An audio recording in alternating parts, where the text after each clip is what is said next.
ওইখানে লেগেছে, এইখানে এখানে মেরেছে, এখানে চিড়েছে, মহিলাদের উপর হাত দেওয়া ঠিক নেই।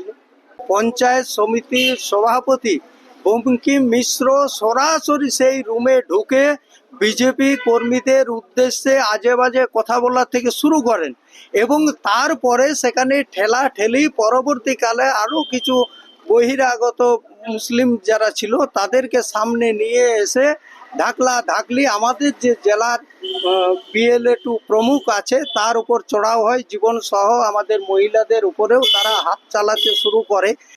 ওদের কোনো ভিত্তিহীন কোনো মারধর আমরা করিনি, আমরা ওদিকে ভালোভাবেই বলেছি। হ্যাঁ, ওরা কজন এসে পরে ছাতনা সাধারণ মানুষের নাম বাদ দিতে এসেছে।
ঘটনা বলতে বিএলওরা বুথে বুথে 7 ফর্ম জমা করছে না, যে সকল বিয়োজনের ব্যাপার আছে। আমরা গতকালও গেছিলাম, জয়েন্ট বিডিওর সঙ্গে বসেছিলাম, বিডিও নেই। আজকেও আমরা সেই বিষয় নিয়ে জয়েন্ট বিডিও বলেছিলেন যে সেখানে গেলেই জমা নেবে, কিন্তু বিএলওরা জমা না নেওয়ার কারণে আমরা সেই বিষয় নিয়ে চর্চা করতে গেছিলাম বিডিও অফিসে। বিডিও নেই, জয়েন্ট বিডিওর সঙ্গে এই বিষয় নিয়ে আমরা আলোচনা করছিলাম।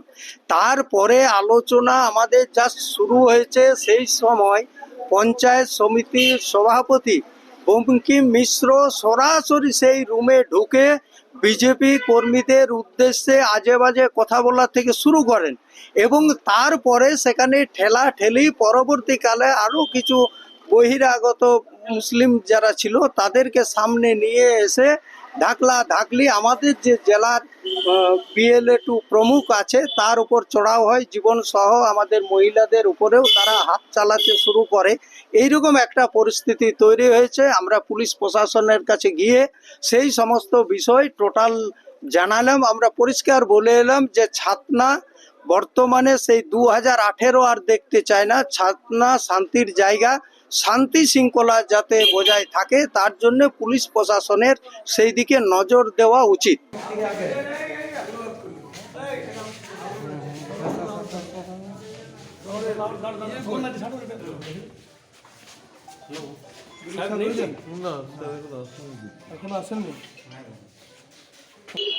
ওইখানে লেগেছে, এখানে মেরেছে, এখানে চিড়েছে। মহিলাদের উপর হাত দেওয়া ঠিক?